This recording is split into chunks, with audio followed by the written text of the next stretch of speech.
Ang lente kasi mulit-muli 'no, babalik tayo sa mga established na mga batas at mga desisyon na nailatag natin tungkol sa pagpapaliban ng eleksyon.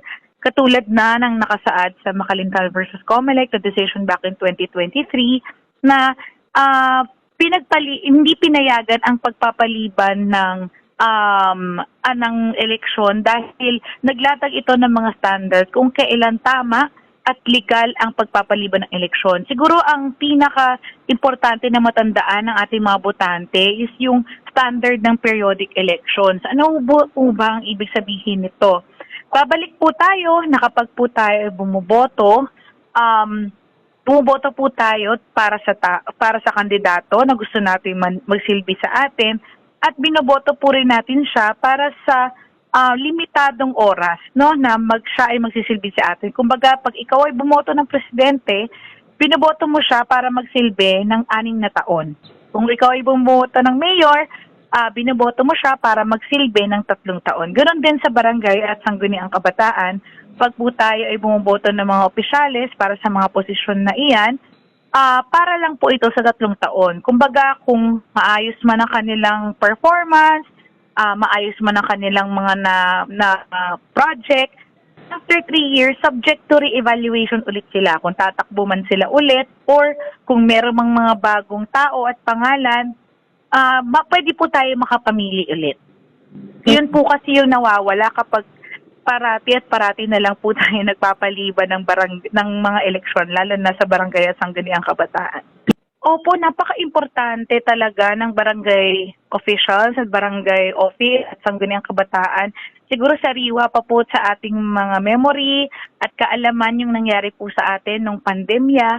Nakita po natin na talagang in action po ang ating mga opisyalis, either in action or inaction na nawawala. Nararamdaman po natin kung yung yung klase po ng performance o yung quality po ng pagsisilbi nila sa atin dahil sa araw-araw po nung pandemya, talagang nakaasa po tayo sa kanila. Di ba? Kung tayo po ay maaabot ng mga serbisyo ng lokal na pamahalaan hanggat sa national level, no? So, talaga po napaka-importante kasi sila po yung literally kapitbahay po natin. Kung may kailangan po tayo, kung merong mga kaguluhan, or may mga kailangan po tayong makausap, sila po yung una nating nilalapitan. Actually, di ba po, pag gusto nating magkaso, lalo na sa personal na level, kailangan po at required na dumaan po muna tayo sa barangay. So, napaka-importante po talaga ng mga barangay officials natin. Hindi po sila barangay lang. Sila po ay barangay officials na handa dapat na tumulog sa kinakailangan ng kanilang mga constituents, sa kanilang mga kapitbahay. Opo. Actually, ang vote buying hindi po talaga nagmamatter kung saang posisyon, no? Nagmamatter po kung sino yung gustong manalo sa illegal na paraan. And actually, rin yan nanggagaling din yan sa kwento na totoo lang kapag merong lokal na eleksyon at national elections, ang nagiging foot soldiers po na mga nare-report po sa atin ay yung mga nasa barangay. Kasi nga po, katulad ng sabi natin kanina, kung para sa serbisyo, sila ang pinakamalapit, para po sa pangangampanya, sila rin po ang pinakamalapit sa mga botante. Kaya, unfortunately, natatap po sila at nagagamit para po maging makinarya ng mga lokal na kandidato at pati mga national na kandidato. At yung makinarya na yun, maaaring kasama doon ay yung sistema po ng vote buying. So kung nagagawa siya sa national at local, malamang natututunan na rin nila. So para sa kanilang sariling kapakanan, nagagawa rin po nila yung vote buying. Tama po.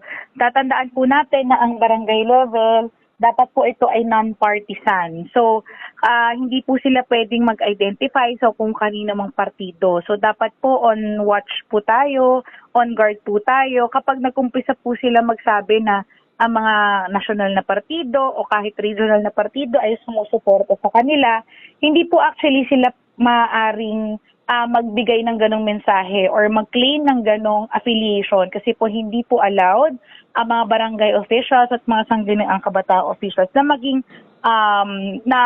na pumirmi or kumampi sa mga partido. Siguro po nag-uumpisa yan sa pagbibigay ng importansya dun sa mga posisyon kasi yun na nga, ang tingin natin is ang SK para lang sa paliga, para sa beauty pageant, or pamimigay ng mga school supplies na maaaring after total or may maisip na lang na proyekto, no? Pero siguro umpisahan po natin na tignan ang Sangguniang Kabataan na simula po talaga ng governance line po ng ating pamahalaan. Kasi po, sila rin po na mga tumatakbo sa SK, eventually sila rin po yung aangat, no? Sa barangay level, sa local government, pati na sa national. So, doon pa lang dapat po tutukan na natin at tingnan na po natin yung kanilang mga kakayahan.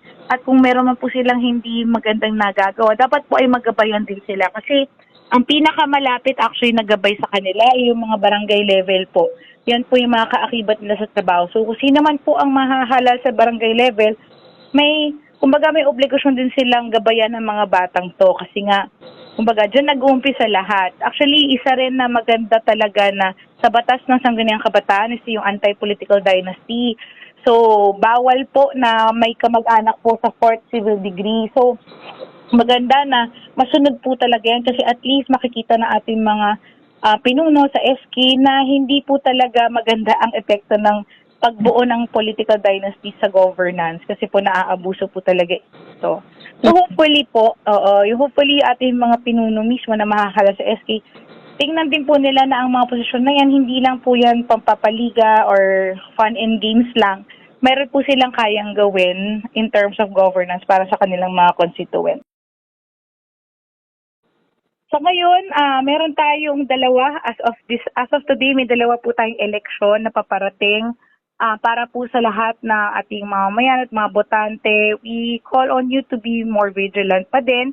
Hindi po natatapos ang trabaho sa eleksyon kasi po importante actually yung kung anong mangyayari sa pagkatapos mismo ng araw ng eleksyon. Kayo po ay tinatawagan namin maging mapagmasid sa inyong mga naihalal na mga pinuno. Tingnan po natin kung nagagawa po nila ang mandatong ibinigay niyo po sa kanila para po sila ay makapagsilbi sa inyo.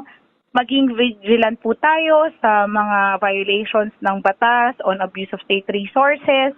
Tingnan po natin kung naibibigay po nila yung mga serbisyong karapat-dapat naman po sa ating lahat. No? Kung meron man pong mga violation ng abuse of state resources or pagsasagawa ng abuse of state resources or paggamit ng pera ng bayan para sa pansariling kapakanan, bukas po ang linya ng lente para po sa mga report ninyo kasi patuloy po ang pagkakalap namin ng data sa mga bagay na ito.